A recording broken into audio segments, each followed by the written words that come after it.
Pan India star Prabhas lead రోల్లో భారీ బడ్జెట్తో రూపొందించిన లేటెస్ట్ మూవీ కల్కి 2898 ఏడీ సౌత్తో పాటు నార్త్లోనూ పలువురు భారీ తారాగణంతో ఈ చిత్రం తెరకెక్కింది. ఇప్పటికే టీజర్, ట్రైలర్, ప్రమోషనల్ ఈవెంట్స్తో విపరీతమైన క్రేజ్ సంపాదించిన ఈ చిత్రం గురువారం అంటే జూన్ 27న ప్రపంచ వ్యాప్తంగా విడుదలైంది. ఈ నేపథ్యంలో ఈ మూవీ గురించి పలు ఆసక్తికరమైన విషయాలు మీకోసం. ప్రాజెక్ట్ కే అనే వర్కింగ్ టైటిల్తో 2020 ఫిబ్రవరి 26న వైజయంతి మూవీస్ బ్యానర్ ఈ చిత్రాన్ని అధికారికంగా ప్రకటించింది. అలా చూస్తే ఈ మూవీ పూర్తవడానికి సుమారు 4 ఏళ్ల కన్నా ఎక్కువ సమయమే పట్టినట్లు తెలుస్తోంది. రెండవది, ఇప్పటి వరకు భారతీయ సినీ చరిత్రలో అత్యంత భారీ బడ్జెట్తో తెరకెక్కిన చిత్రంగా కల్కి 2898 ఏడీ రికార్డుకెక్కింది. దీని బడ్జెట్ సుమారు 600 కోట్లు దాటిందని ట్రేడ్ వర్గాల అంచనా. యాక్టర్ల రెమ్యూనరేషన్, సెట్స్కు అయిన ఖర్చుతో పోలిస్తే నాణ్యమైన చిత్రాన్ని ప్రేక్షకులకు అందించడమే లక్ష్యంగా అత్యాధునిక విఎఫ్ఎక్స్ను రూపొందించేందుకు చిత్ర యూనిట్ భారీగా ఖర్చు చేసిందట. ఈ మూవీకి కల్కి 2898 ఏడీ అని టైటిల్ పెట్టడం వెనుక ఓ పెద్ద లాజిక్ ఉంది. చిత్ర ట్రైలర్లో 6000 సంవత్సరాల క్రితం కనిపించింది, ఇప్పుడు ఆ పవర్ వచ్చిందంటే అని ఓ వ్యక్తి అంటారు. 2898 నుంచి 6000 ఇయర్స్ను మైనస్ చేస్తే 3102 కృష్ణ పరమాత్మ అవతారం ముగించిన సంవత్సరం అది. అంటే 2898 ఏడీలో మళ్లీ శ్రీ మహావిష్ణువు కల్కిగా అవతరించనున్నారని అర్థం.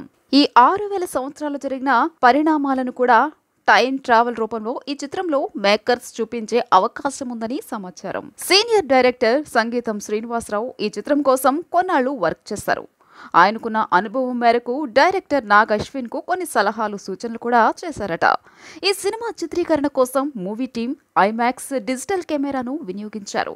Yaari Alexa 65 Arri DNA lens ను ఉపయోగించి 6.5K రిజల్యూషన్ లో సినిమా రూపొందించడం వల్ల ఐమాక్స్ ఫార్మాట్ కు అప్ స్కేలింగ్ సులువుగా మారింది. దీంతో పిక్చర్ క్వాలిటీ కూడా మరింత క్లియర్ గా ఉంటుంది. అయితే ఈ తరహా టెక్నాలజీ వాడి తెరకెక్కించిన తొలి భారతీయ చిత్రం కల్కి కావడం విశేషం. ఈ చిత్ర కథ 3 ప్రపంచాల మధ్య సాగుతుందంటూ ఇటీవలే డైరెక్టర్ నాగ్ అశ్విన్ స్వయంగా వెల్లడించారు.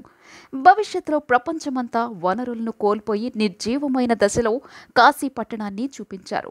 ఇక అన్ని వనరులు కలిగి ఆకాశంలో కిలోమీటర్ మేర ఉండేలా ఓ కాంప్లెక్స్ ను డిజైన్ చేశారు. సర్వమత శరణార్థులు ఉండే ప్రాంతంగా సంబల అనే ప్రాంతాన్ని చూపించారు. వీటి అవుట్లుక్ మొత్తం గ్రాఫిక్స్ ద్వారా రూపొందించారు. ఇందుకోసం దాదాపు 700 విఎఫ్ఎక్స్ షాట్స్ ఉపయోగించారంట. Prime Focus, DNEG, the Embassy visual effects ఇటువంటి ప్రతిష్టాత్మక సంస్థలు ఈ మూవీకి పనిచేసినట్లు సమాచారం. Harry Potter, Interstellar, Dune, Blade Runner వంటి భారీ హాలీవుడ్ చిత్రాలకు పనిచేసిన టీం కల్కి కోసం పనిచేసింది. ఈ చిత్రంలో అశ్వత్థామగా Big B, Amitabh Bachchan, supreme యాక్సిన్గా లోకనాయకుడు కమల్ హాసన్ నటిస్తున్నారు. దాదాపు 40 ఏళ్ల తర్వాత ఈ ఇద్దరు ఒకే సినిమాలో కనిపించారు. 1985లో వచ్చిన గిరఫ్తార్లో తొలిసారి ఈ ఇద్దరు స్క్రీన్ షేర్ చేసుకున్నారు. ఈ మూవీ టీంలో అత్యధిక వయసు కలిగిన వ్యక్తిగా 81 ఏళ్ల అమితాబ్ ఉన్నారు. ఇందులో ఆయన పాత్ర మేకోవర్ కోసం సుమారు 3 గంటల సమయం పడితే దాన్ని తీయడానికి 2 గంటలు పట్టేదట. అంతేకాదు యాక్షన్ సీక్వెన్స్ కోసం అమితాబ్ ఎంతో కష్టపడ్డారు. గతంలో ఈ షూటింగ్లో ఆయన తీవ్ర గాయాల పాలైన సంగతి తెలిసిందే. ఇక మనం సైరా నరసింహారెడ్డి తర్వాత అమితాబ్ నటించిన తెలుగు చిత్రం ఇది. లోకనాయకుడు కమల్ హాసన్ ఈ చిత్రంలో సుప్రీం యాస్కిన్ అనే నెగటివ్ షేడ్స్ ఉన్న పాత్ర పోషిస్తున్నారు. ప్రస్తుతం సినిమాలో ఆయన కనిపిస్తున్న లుక్ కోసం అనేక టెస్టులు చేశారు. చివరకు లాస్ ఏంజల్స్ వెళ్లి హాలీవుడ్ సినిమాలకు వర్క్ చేసే మేకప్ ఎక్స్పర్ట్లను తీసుకొచ్చి ఈ పాత్రకు తగ్గ మేకప్ ను ప్రత్యేకంగా తీర్చిదిద్దారు. మలయాళ సీనియర్ నటి శోభన ఈ చిత్రంతో 18 ఏళ్ల తర్వాత తెలుగు ఇండస్ట్రీలోకి రీ ఎంట్రీ ఇవ్వనున్నారు.